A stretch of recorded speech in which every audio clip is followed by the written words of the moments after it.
Oi, gente, sejam bem-vindos de volta a mais um episódio do Alma Livre, gravado no meio da natureza. Aqui quem vos fala é o João. E hoje eu quero dar continuidade ao assunto de energia, falando sobre a energia da música. Eu estava comentando com vocês sobre energia mais humana, uma energia já, digamos, entre aspas, contaminada com os nossos conteúdos psíquicos e como que essas trocas psíquicas acontecem. E na música isso não é diferente. E a música, inclusive, inclui alguns itens a mais, que é a questão do ritmo e a tonalidade dos instrumentos ali também, que tem uma associação com os nossos estados emocionais, o nosso estado interior, o nosso ritmo íntimo. Esses dias uma amiga minha me perguntou: João, mas você ouve rock? Como é que fica a questão energética em relação ao rock? E aí eu pensei, vou ter que gravar um podcast para responder esta pergunta. Mas basicamente, essa pessoa me disse que foi no ambiente, e era um ambiente que continha música, era um bar onde toca-se rock, mas não era só isso, né? Era um ambiente que tinha a intenção de dar uma aparência de um lugar de cultuação ao demônio, né? Como se fosse um templo das trevas, assim. Então a gente tem um agravante ainda, né, nessa questão. Primeiro que para falar de rock, rock tem um monte de coisa dentro do rock and roll. Tem desde das músicas mais dançantes, mais alegrinhas, até as mais deprês e até as que realmente buscam fazer uma saudação, para não dizer adoração ao demônio, né, a Lúcifer, essas coisas assim. E em ritmos diferentes, em tonalidades diferentes, músicas mais cantadas, músicas mais gritadas. Então dentro do rock tem de tudo que você imaginar, é um universo amplo. E eu já naveguei bastante nessas marés do rock, desde a minha adolescência até hoje. Então eu passei por diferentes fases, em diferentes energias, que se sintonizavam com os meus diferentes estados emocionais. Em momentos mais depressivos na minha vida, eu ouvi algumas coisas mais góticas, mais voltadas para o doom metal, músicas bem arrastadas, tanto de ritmo e tonalidade de guitarras, quanto de letra e de vocal. Hoje em dia eu não consigo mais ouvir esse tipo de música, que tem muita coisa muito bem tocada, muito bem gravado, com instrumentalidade ou até o canto das pessoas ali, tudo muito profissional, de alto nível, ok? Porém, a carga energética que acompanha, para mim não dá mais, não rola de ficar me sintonizando aquelas energias mais depressivas. Eu vou dar um exemplo claro aqui, que é Pink Floyd. Pink Floyd tem um alto nível, de alta qualidade, principalmente daquelas guitarras, né, aqueles solos. Porém, você percebe claramente que é um conteúdo choroso, mesmo quando não tem letra. Você ouve aqueles solos e você percebe que tem ali uma coisa mais, uns tons voltados mais para baixo, mais descendo, que nem eu estou fazendo esse movimento com a voz aqui, de que você vai, digamos que, por um lado é uma expressão dos movimentos da alma, às vezes, né, do músico que está ali criando aquela música, e às vezes é uma intenção de transmitir esse conteúdo para quem quer que queira ouvir ou se sintonizar. E a gente não se sintoniza somente com o som, né? A gente se sintoniza com a expressão emocional, com os tons de emoção daquela pessoa naquele momento. Então tem toda essa questão da intenção também colocada na música, mesmo sem letra, né? Claro que com a letra da música fica bem mais claro. Só que essa intenção, emoção, uma emoção verdadeira, porque não pode ser uma emoção falsa, né? A pessoa cria uma letra lá de uma coisa, uma música que diz algo que ele nunca sentiu, nunca viveu. a carga emocional, a verdade, a verossimilhança do que ele está transmitindo ali na execução daquela música, talvez não ecoe nos ouvidos das pessoas, talvez não desperte nenhuma daquelas emoções nas pessoas que estão ouvindo, porque justamente não tocou na verdade, né? Não tocou ali na verdade da pessoa que está criando aquela música, né? Não trouxe essa sensação, essa emotividade daquele artista. Mas isso acontece muito, mas eu estou querendo deixar bem amplo aqui para vocês perceberem que varia muito, depende muito da música, de como que a música é gravada, de qual é o estado emocional da pessoa que está gravando aquela música, as intenções colocadas ali, as emoções girando ao redor da banda inteira, né? Para colocar aquela mensagem, que não é só uma mensagem puramente intelectual, mas que carrega todo esse conteúdo energético que eu estava mencionando no podcast anterior, no episódio anterior. Então tem essas tonalidades. Mais recentemente, o guitarrista lá do Pink Floyd, David Gilmour, gravou uma música linda. A música é linda, tecnicamente falando, ela tem uma sonoridade muito interessante. Porém, ele gravou ali, se eu não me engano, é com a neta dele no vocal, e você percebe mais uma vez aqueles conteúdos depressivos, um conteúdo de conflito eterno, conflito com o mundo, com algumas pessoas expressos na letra da música, no vocal daquela garota cantando também. Você percebe que existe ali uma insatisfação, uma agonia, um choque de realidade que ela transmite, e as pessoas que são um pouco mais sensíveis energeticamente conseguem se sintonizar e conseguem sentir, entrar naquela onda até depressiva da outra pessoa que está transmitindo aquilo. Então, para mim, como eu falei antes aqui, para mim não rola. Achei bonito, eu ouvi lá a música, interessante, pai e tal, mas não é uma coisa que eu vá ficar ouvindo, porque não é uma sensação agradável para mim nessa fase da minha vida, no momento, né? Mas eu já ouvi muita coisa deprê, na minha época adolescente gótico deprê. Eu vi My Dying Bride, Theater of Tragedy, Tristânia, e por aí vai, Anathema, The Third and the Mortal, tudo banda de doom metal gótico, com uma musicalidade bem, assim, dramática, digamos, né? E que hoje em dia, para mim, já não faz sentido ficar ouvindo esse tipo de música, né? Hoje em dia eu ouço muito metal progressivo, porém, dentro do metal progressivo também já identifiquei tons de depressão, né? De bandas mais assim arrastadas, mais melancólicas, com uma energia meio desagradável. Então, para mim, eu gosto muito de ouvir hoje em dia Pliny, Intervals. Ainda ouço algumas coisas do Dream Theater, mais antigo. Eu meio que dei uma parada de ouvir Symphony X, porque Symphony X entrou num modo pesadão, meio caótico, que também incomoda um pouco. Uma coisa que acontece no rock também, você pode pegar muito fácil e ver a diferença energética nisso, é a questão do ritmo. O ritmo ali da bateria, a velocidade que a música é executada, né? Essa velocidade tem muito a ver com a gente também mais intimamente, porque nós temos ritmos internos e o mais claro deles é o coração, a batida do coração. E quando a gente está mais acelerado, essa batida acelera também, né?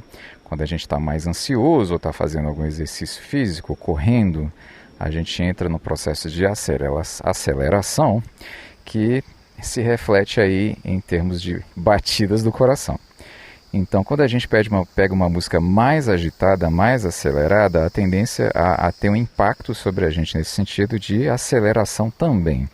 Então, muito da energia do rock puxa um pouco para esse lado. Tem uns rocks super acelerados do pessoal do metal melódico, que é quase que é uma correria, praticamente, né? A gente vê um exemplo clássico do Iron Maiden, que é The Trooper, que é uma narrativa de um campo de guerra, e tem ali a guitarra cavalgada, né, que eles deram esse nome, que imita um pouco realmente cavalos em correria, disparados, cavalgando, né, que é aquele tradan, tradan, tradan. Só que a gente tem isso já há muito tempo, né, na música clássica já tinha um pouco disso também. Então é uma questão de aceleração, uma referência até uma época que a gente não tinha carros e que o transporte era a cavalo, então a gente sentia esse ritmo no corpo, né, e junto ali montado do cavalo. E como que a gente consegue transmitir isso através da música. E esses ritmos impactam a gente e conseguem fazer uma mudança do nosso estado emocional, do nosso humor. E pode ser usado positivamente. A gente pode colocar a música mais agitada para ir para a academia, para dar uma energizada, né?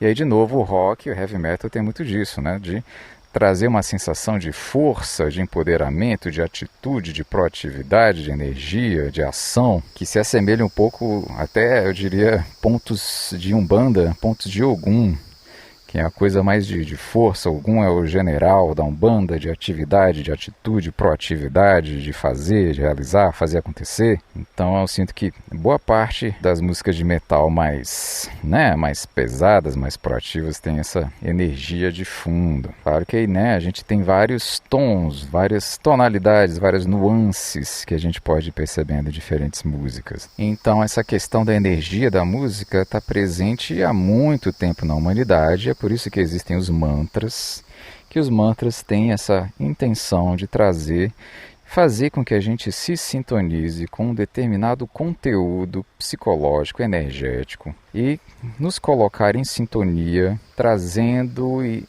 ancorando aquela energia no sentido de fazer aquela repetição daquele mantra, daquela letra, e a gente tentar cada vez mais entrar e trazer e sentir no corpo ou na nossa existência aquele significado, fazer aquela significação, aquela sintonia, aquela transmissão dessa energia entre eu e o cosmos, para que eu possa cada vez mais incorporar, entre aspas, essa energia e trazer essa vibração para o agora. Então, quando a gente fala de músicas mais negativas, mais deprês, é um pouco complicado, porque é como se você estivesse fazendo um mantra do mal, né?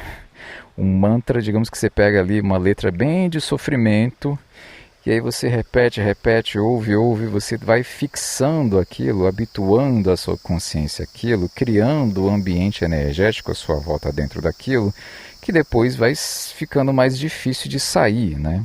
Você vai criando sinapses neurais que fazem que você fique mais facilmente, constantemente naquela zona, que vira uma zona de conforto, que na verdade é uma zona de hábito estabelecido, que depois fica difícil sair, fica estranho ir para um lugar diferente, porque é mais fácil estar onde você já conhece, onde você já está habituado, mesmo que seja negativo. E eu até desconfio de algumas pessoas que chegaram a falecer, alguns músicos que chegaram a falecer, de ter entrado nessa espiral desses mantras negativos, sem conseguir sair deles, e vieram a ter uma morte um tanto precoce, né?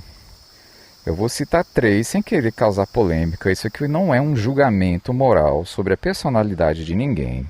As pessoas entram nas suas dificuldades psicológicas, às vezes sem perceber, sem ter um senso em relação ao que ela mesma está fazendo. Porém, ali ela acaba criando um vortex, digamos, um redemoinho dentro daquela energia ali, que traz ela para baixo, Se a gente pensa num redemoinho na água, um lugar para se afogar, é um redemoinho, porque é uma água que está descendo e você quer nadar para cima e está ali criado uma situação bem complicada de você sair. Então, redemoinho energético vibracional de música. Os 3 que eu ia citar, eu vou citar aqui o Kurt Cobain, a Amy Winehouse e o Chester, vocalista do Linkin Park. Kurt Cobain do Nirvana, no Nirvana, a gente pode pegar algumas letras, algumas músicas, você percebe claramente, se você parar para prestar atenção, um nível de sofrimento ali, um nível de letargia, de depressão, de autoflagelação, até diria. Uma música que me choca muito o conteúdo é Rape Me, do Nirvana, que simplesmente significa me estupre, E como assim, Você vai ficar mantrando isso? Como assim você vai ficar repetindo isso com aquela tonalidade, com aquela vibração? Então, assim, aquilo vai levando a gente para um buraco, realmente, A Amy Winehouse teve o sucesso dela, o maior sucesso dela foi ela dizendo que os amigos dizem para ela ir para a clínica de reabilitação, e ela disse que não vai não vou não. E esse foi o grande sucesso dela. E a reabilitação, no caso dela, de bebidas alcoólicas, né? E ela cria esse grande sucesso com essa grande mensagem de eu não vou me reabilitar, de eu não vou sair daqui, e que não adianta o que você disser para mim. E acaba falecendo em função de complicações nesse sentido, né? De alcoolismo. E o outro parecido com Kurt Cobain, que foi o Chester do Linkin Park, você pega a música tipo Crawling. Olha, tem música do Linkin Park que eu ainda curto até hoje. Que eu gosto lá do New Divide, né? A musiquinha do Transformers lá, que é interessante. Apesar de que a letra ainda assim você pode dizer, tem uma coisa aqui nessa letra que às vezes não bate muito bem.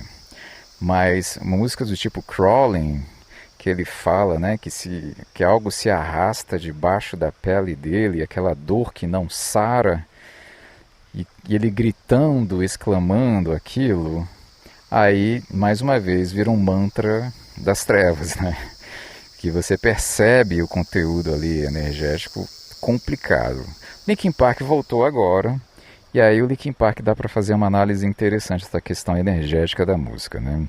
Você pega ali, tem as músicas agitadinhas, que nem eu falei, né? Parece uma coisa assim bacana de você ouvir para ir para academia, pá e tal. E chamaram lá a vocalista nova lá para fazer essa parte gritada, né? E aí começa o problema, né? Porque aí coloca ela gritando certas letras que eu já vi, que de novo reflete assim um estado de conflito interno muito grande, sabe? E para quem entende, ou para quem já tem uma sensibilidade energética e se sintoniza com aquilo, né? Eu tava lá tentando curtir a música e aí de repente entram uns trechos assim que você percebe que existe uma veracidade de dor real daquela pessoa e você começa a sintonizar com aquilo e é complicado, é complicado. E por que é complicado? Porque no momento que eu estou ouvindo a música eu não estou fazendo um trabalho de assistência espiritual, energética à pessoa, né?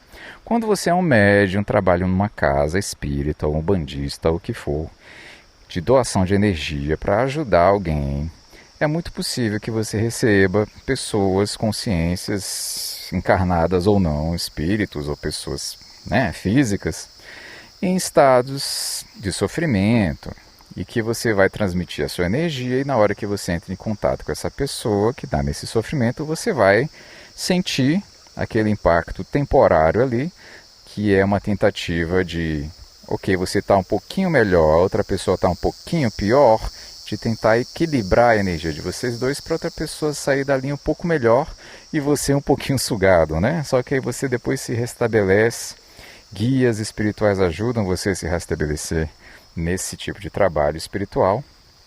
Agora, quando você está sozinho, numa boa, sem estar fazendo trabalho nenhum, e você vai e coloca uma música que te sintoniza nisso, sem ser nenhum trabalho energético, não estou ouvindo música para fazer uma assistência energética espiritual para vocalista daquela banda, né? Não estou fazendo isso. Pelo menos geralmente não é essa a intenção, né? E aí eu estou, na verdade, me sintonizando naquilo que eu estou chamando agora de mantra, que pode estar me levando para uma vibração energética, para uma dimensão vibracional desagradável, complicada, né? Que está assim, desequilibrada.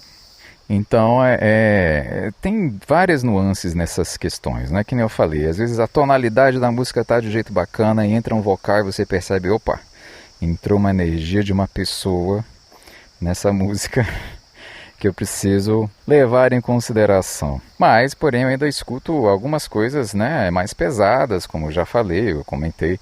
Por exemplo, eu acho que algumas músicas mais pesadas que eu ainda ouço até hoje de heavy metal seria Testament. Umas 2 ou 3 músicas, não muitas coisas não, sabe?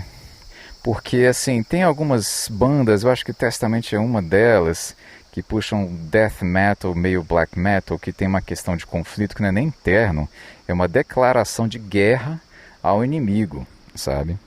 E tem algumas que são explicitamente nesse sentido, né? E você percebe ali uma marcha de guerra naquela música, naquela toque de bateria ali, que se assemelha realmente à situação de comando de exército, de tropa marchando com aquele tamborim lá, aquele tambor tocando, né? Que você percebe, opa, aqui tá complicado, tá complicado. Mas algumas músicas do Testamento são interessantes, nesse sentido de força, de energia, de sabe, de virilidade, de colocar assim um empoderamento, um poder pessoal ali, né? Porque muitas dessas músicas que eu estou chamando de conflito externo, de declaração de guerra ao inimigo, é de realmente estabelecer o seu limite e impor que o outro fez é realmente um absurdo e que daqui não passa. Claro que não é esse o conteúdo da letra, né? O Testament, por exemplo, tem uma música que é sobre indígenas que sofreram na mão de invasores de terra, né? Só que é um sofrimento, né? Não deixa de ser um sofrimento, mas é um sofrimento, no caso ali do Testament, de soldado, né? De agora eu vou agir, né? Agora, uma música que é interessante nesse sentido, por exemplo, que eu estou falando muito do Testament, é More Than Meets the Eye. Traduzindo, é mais do que os olhos podem ver, né? Que já traz até um conteúdo parapsíquico aí. Só que começa com uma perseguição de que ele está sendo perseguido, atacado, e por forças invisíveis, né? Mas da metade da música para o final, ele vira o conteúdo e ele já não tem mais medo. Ele mesmo diz na letra da música: agora eu não tenho mais medo, eu não tenho mais pesadelos, eu durmo bem à noite porque eu superei esses demônios, né? E ele coloca ali essa força, né? Então, assim, mais uma vez, antes de ele falar nisso, eu já percebia na tonalidade, na energia do vocal colocado ali, que aquele conflito interno meio que não tinha, né? Que ele estava definindo ali. E aí quando chega no final da letra eu percebo, realmente esse conflito está até certo ponto superado, né? E aí você pode perceber isso. Então, vai além do que o que é a letra da música, né? O que é o conteúdo. É realmente qual é a intenção, qual é o lado da personalidade da pessoa que está colocando aquela energia ali. Então, uma vez eu vi até uma discussão num fórum, eu não lembro se era um fórum, se era uma mídia social, se era um site de notícias, alguém comentando sobre músicas satânicas, a questão do Iron Maiden, a banda Iron Maiden e a banda Ghost, né? Dizendo, são bandas satânicas. Um lá comentou assim, essas bandas satânicas, tipo Iron Maiden, tipo Ghost, não sei o quê. E aí veio uma outra pessoa e comentou, não, Iron Maiden nunca foi satânico, eles escrevem lá umas letras sobre histórias, mas eles não são nem o Iron Maiden, nem o Ghost, né? E aí depois eu comentei lá, você acertou sobre o Iron Maiden, mas errou sobre o Ghost, né? Porque o Iron Maiden ficou famoso com algumas músicas que eles cantam, por exemplo, o Número da Besta, né, The Number of the Beast. Mas o Iron Maiden tem um lado muito teatral, muito de narrativa histórica, né? Muito de colocar uma história completa dentro de uma letra, e aquela letra ali às vezes pode ser um filme de terror, uma história sobre a história. Tem uma música do Iron Maiden que é sobre Alexandre o Grande, e ele conta boa parte da história do Alexandre o Grande na letra da música. Tem uma música que é sobre a Rússia, sobre Mother Russia, não lembro exatamente o nome da letra da música. Então, tem música sobre guerra entre aviadores, tem música que eu acabei de comentar com vocês que foi The Trooper, que era o exército, né, cavalgando no campo de batalha um contra o outro. E tem outras histórias contadas assim, e tem histórias de encontrei o diabo, né, que é o The Number of the Beast, né. E então, isso aqui não é, a intenção ali não é de adoração, ou de louvação, ou de sei lá o que, em relação ao diabo, nem a Lúcifer, nem nada. Agora, você pega as músicas do Ghost, aí você pega as letras, aí você vai ver que é outra história, né? Que aí tem um tipo de intenção de trazer uma ideia de suposta adoração ou louvação a entidades mais empedernidas, digamos assim, para a gente não dizer Lúcifer, diabo, né, etc. Então, o Ghost tem uma sonoridade interessante, por isso que ficou famoso. Tem músicas com riffs, né, de guitarra bem feitos e tal. Porém, para mim, nunca deu para eu ouvir Ghost muito, porque o jeito que eles cantam, o jeito que eles colocam ali a letra, a energia, para mim também não dá, não passa.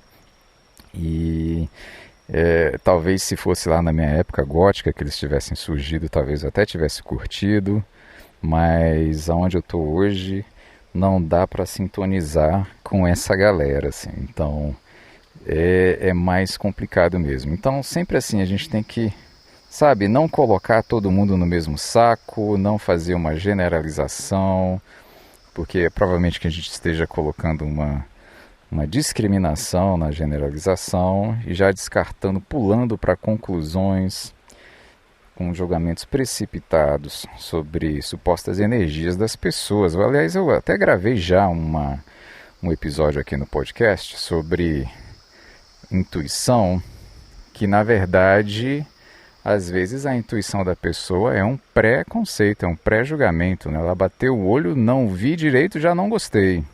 Já não gostei, já me incomodei. Se eu me sentir incômodo é porque a energia é ruim. Não necessariamente, você pode estar incomodado porque a sua lente de olhar para a coisa é uma lente de se incomodar, né? É uma lente de julgamento, de excesso de puritanismo, às vezes, excesso de descartar imediatamente aquilo de que eu tenho medo.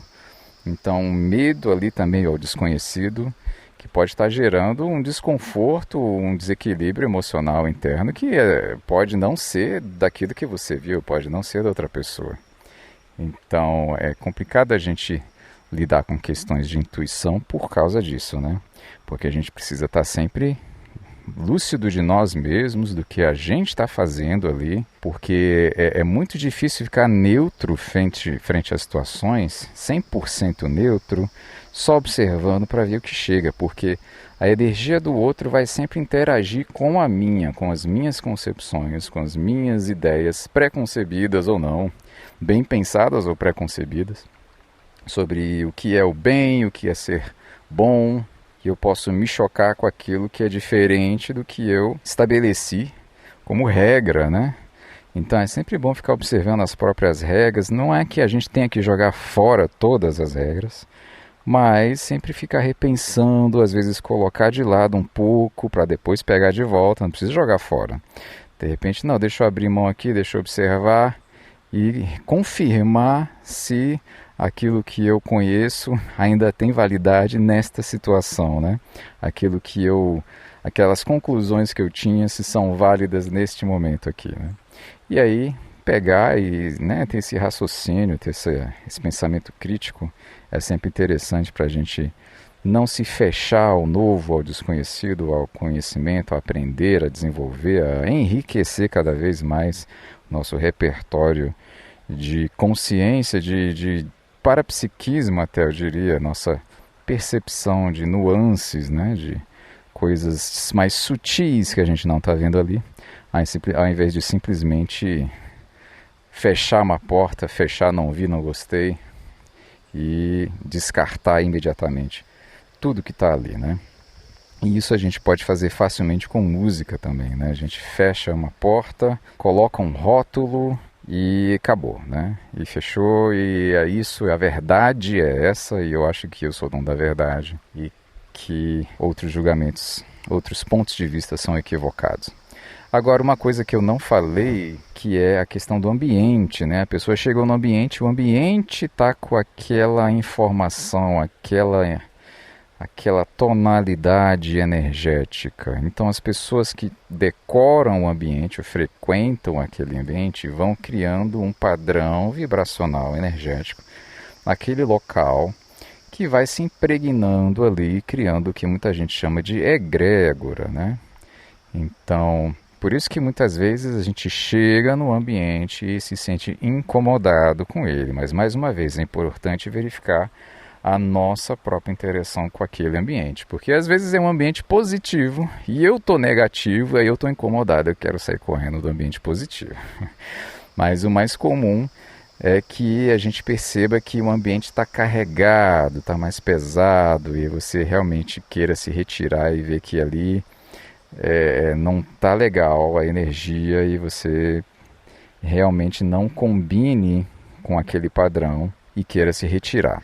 Mas, mais uma vez, tomando cuidado com os julgamentos, né, com os pré-julgamentos, com receios, com emoções de rancor acumulado em relação a alguém que você já conhece, que você viu e que você ainda não digeriu uma situação passada em relação àquela pessoa, e será que é a energia da pessoa ou é a sua, né? A sua reação frente àquela pessoa que está trazendo essa energia negativa, né? Então é sempre bom pensar. Mas é isso, em termos de energia da música, a gente pode ir cada vez mais selecionando, mudando, aprimorando, refinando a qualidade daquilo que a gente consome, para a gente não ficar entrando em buracos energéticos antigos que não valem mais a pena ficar entrando, né? A gente pode continuar evoluindo e deixando vibrações mais desequilibradas para trás e mudando os gostos musicais, os estilos, as bandas, né? Tudo. A gente pode, tem o direito de mudar sem medo, mas também, né? Não vamos ficar se martelando para mudar, não. Você gosta da sua música? Vá ouvir sua música. Eu estava ouvindo alguns cientistas falando esses dias, né, do impacto positivo para o cérebro, para a emoção, de ouvir a música que você gosta. Né? Não é aquele velho clichê, ouvir música clássica faz bem para os neurônios. Não. Você gosta de música clássica? Se você gosta, ok, vai te fazer bem aquilo, né? Então, neurocientistas já dizem isso, né? Que é ouvir a música que você gosta é que vai fazer bem para você, que está sintonizando bem para você. Né? Não é o que estão te prescrevendo para você ouvir que vai te fazer bem. É aquilo que você reconhece que te faz bem, tá bom? Eu acho que eu vou terminar esse podcast com esta mensagem e um abraço para vocês. Até a próxima.